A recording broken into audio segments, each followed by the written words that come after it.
Bonjour à tous et à toutes. Nous avons réuni avec mon collègue Serge Papin l'ensemble des acteurs locaux qui sont en première ligne sur cette crise, des acteurs économiques évidemment, mais les représentants de l'État étaient là.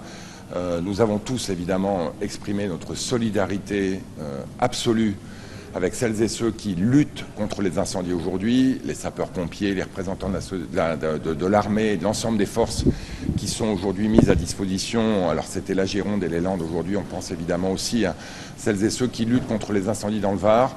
On a aussi salué la solidarité des concitoyens qui sont présents sur le terrain, dont on a vu sur les images que beaucoup sont venus en appui aux sapeurs-pompiers, des entreprises qui sont aussi présentes, le bâtiment, l'agriculture, mais aussi tant d'autres. L'objectif de cette réunion qui se tiendra tous les jours, c'est de faire le point sur la situation, de remonter les données, de s'assurer que la coordination des informations se passe bien, y compris sur le terrain. Certains veulent réouvrir leurs entreprises, sont dans des zones évacuées, évidemment, ce n'est pas possible aujourd'hui. Il faut qu'ils puissent informer leurs salariés en temps réel. On a aujourd'hui, juste dans le département de la Gironde, plus de 13 000 entreprises qui ont été évacuées et qui ne peuvent pas, évidemment, mener leur activité normale. Et donc, on est à leur côté de tous et toutes. On a entendu les assureurs qui nous ont fait deux annonces importantes. D'abord, la déclaration des sinistres. En temps normal, on a 5 jours pour déclarer un sinistre à sa compagnie d'assurance. France Assurance nous a annoncé que toutes les compagnies d'assurance se sont mises d'accord pour que ce délai soit porté au minimum jusqu'au 31 août. Donc j'allais dire pas de panique, quand vous êtes dans la galère face à un enjeu d'urgence extrêmement importante, vous aurez le temps de déclarer votre sinistre. Autre annonce très importante, vous savez que plus de 200 000 de nos compatriotes ont été évacués. Les assureurs en général ont une politique de relogement qui ne concerne pour le remboursement des frais de relogement que celles et ceux qui sont évacués et qui ont vu leur résidence endommagée.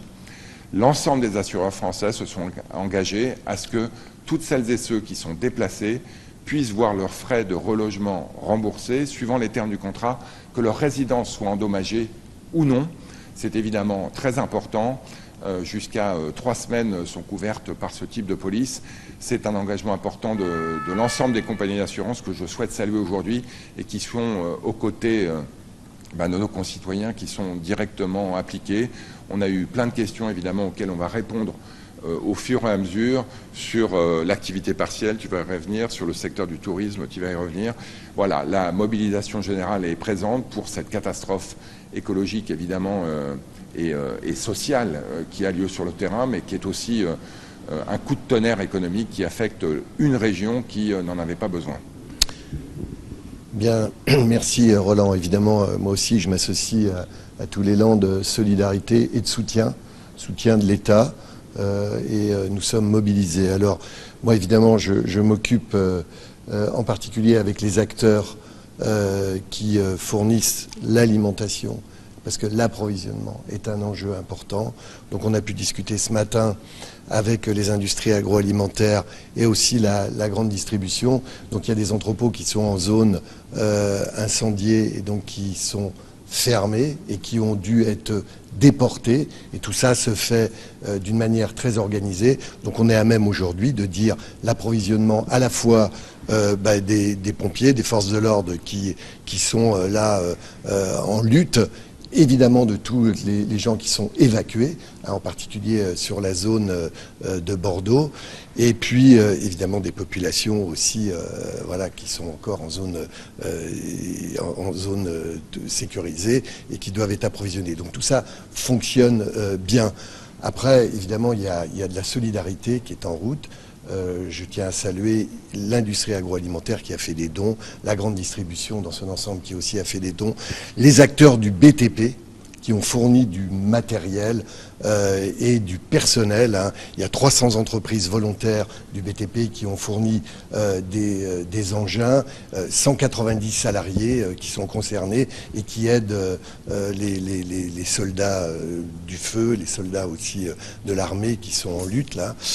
Et puis, élément aussi important, comme l'a dit Roland Lescure, c'est toute l'activité partielle. Donc on est là bien avec des incendies dans ce qu'on appelle le droit commun de l'activité partielle. Donc toutes les entreprises auront le droit à ouvrir l'activité, le chômage partiel.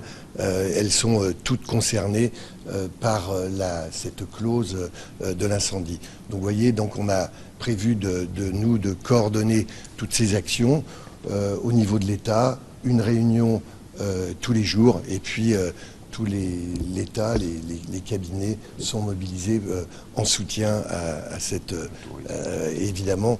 Et alors sur le tourisme, bien sûr, toute l'évacuation qui s'est faite des touristes a été prise en compte par les grands acteurs, les grands opérateurs. Je pense aux hôtels Accor, aux hôtels B&B, à Airbnb aussi, qui relogent les touristes. On encourage aussi évidemment tous les touristes à ne pas venir maintenant dans les zones concernées. Et donc voilà, il y a évidemment là aussi un élan de solidarité sur l'activité du tourisme. Et puis évidemment, on est sur une saison touristique qui était très bien partie. Évidemment, ça nous touche beaucoup de voir que là, avec ces catastrophes, ça va perturber, bien sûr, dans ces zones-là, l'activité touristique. Une précision peut-être sur ce que j'annonçais sur les assureurs. Les dispositions sur le relogement concernent le département de la Gironde, le département des Landes, mais aussi le département du Var, dont on sait qu'il est particulièrement touché. Merci à tous et à toutes. On doit filer en cellule interministérielle de crise, mais évidemment, on aura l'occasion de répondre à toutes vos questions dans les heures, les jours et les semaines qui viennent. Merci. Merci. Merci.